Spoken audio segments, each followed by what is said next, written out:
So we have seen that the Poisson process is a continuous time discrete valued Markov process. And this is the Markov property, which we can express for the Poisson process. As you see, I'm using equality here now because this is a discrete valued random process. So I can actually define a PMF.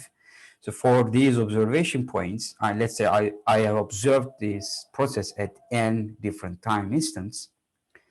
And here, the probability that the process will take the value of x at time t, okay, which is greater than Tn, given all these observations. Well, of course, here x will be greater than or equal to xn because xn is my latest observation. And as you know, the Poisson process is non-decreasing. It's a counting process. It has to increase over time. Okay, so this is my set of observations, and the probability that x of t will take the value of x given this set of observations is equal to the probability that x of t will be equal to x given x of tn equals xn. That is my latest observation, and that is sufficient to write this probability. Why? Because the Poisson process has independent and stationary increments. I only need the time difference, which is Tn minus T. Sorry, it's the other way around. Tn was before, so it's T minus Tn. So this probability is lambda times T minus Tn to the power x minus xn, because that is the amount of increment, divided by x minus xn factorial times e to the power minus lambda T minus Tn. Okay, so the time difference here is T minus Tn, and I can use that just as the time I'm observing this process due to stationary increments after zero. And the increment is x minus xn, so I can use also that as the value the Poisson process will take at t minus tn due to independent increments. As you see, this shows that the Poisson process has the Markov property, and hence it's a Markov process. Now, a little bit terminology at this point. We have discussed two examples, and both of them were discrete valued. One of them was discrete time, the binomial counting process, and the other one, the Poisson process, was continuous time, but both of them were discrete valued processes. So for those type of processes, we have a special name. A discrete valued Markov process is called a Markov chain, okay? Now, this terminology here is a little bit flaky. So in some resources, you might see also a Markov chain that refers to the entire class of Markov processes. So in some resources, you might see Markov process has the same meaning with Markov chain.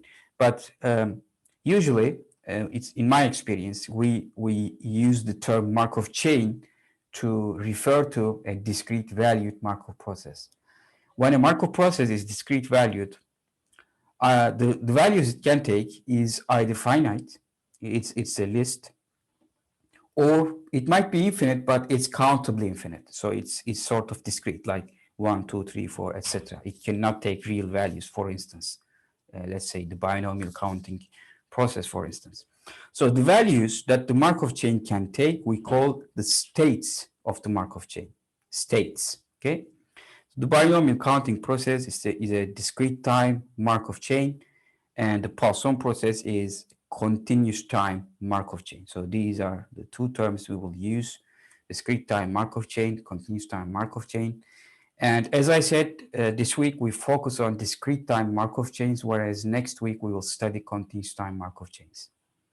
And among the processes we have studied lately, the IID sequence and the sum process based on the IID sequence, the discrete random walk, are Markov chains. You can prove this. I'm going to leave that to you, but the key is, again, independent and stationary increments. Wiener process, on the other hand, for instance, it's, as you remember, it's the limiting case of the discrete random walk. It's still a Markov process. You can prove this. It's continuous time, But it's not a Markov chain because it's not discrete value, it's continuous valued. So in this context, as I said, we will call a Markov chain, we will refer to a Markov chain as the discrete valued Markov processes. So in this context, we will say that the Wiener process is not a Markov chain, but it's still a Markov process. Now, where did the idea of Markov chain initiate? Well, it's, as the name suggests, it's due to Andrei Markov, the Russian mathematician.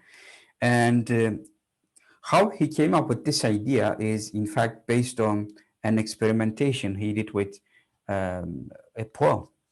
So I'm going to link you this webpage here. It's a question asked on Math Overflow, a question on surprising examples of Markov chains. Because if you understand the concept of Markov chains, some processes are obvious Markov chains, like the random walk, for instance, but this question asks for non-trivial examples. So one of the examples, one of the answers given was Markov's own work. So here's the link. If you like, you can use this link, or if you like, you can just scan this QR code. What he did was, well, he wrote the famous poem of Pushkin, which is called Eugene Onegin. Okay, I've never read it, to be honest, but it's a Russian poem. So he just wrote it down, and he looked at what type of letters followed what kind, okay, in terms of vowels and consonants, okay? And he saw that the occurrence of vowels and consonants depended on the previous letter. Those were not uniform and independent, okay? For instance, in a text, you might have the frequency of vowels like 20% and consonants 80%, but he saw that it was not independent of the letter before it, okay? He just looked at pairs. Do I have a consonant consonant? Do I have a consonant vowel? Do I have a vowel consonant? Do I have a vowel vowel? Okay, so he saw that there was a dependence on the type of the letter on the previous one. Okay, so the explanation is here. I'm not going to go to the details, but I strongly suggest you to go to this link, read the answer, and in fact also go to all of these links. Here's an implementation of this provided on actually Mathematica site, and you can in fact produce your own results with all types of texts. And what Markov uncovered was this characteristic on the vowel, consonant vowel, etc. stuff was writer dependent. It was author dependent. So you see, immediately you can find a use for this. You can use this as text recognition. Maybe you have two different texts. You would like to find whether one was written by the author of the other, like a forensic experimentation. So you can apply this analysis to both texts and see whether these characteristics are similar or not. Okay, and the structure is given here. So it constitutes a two-state Markov chain.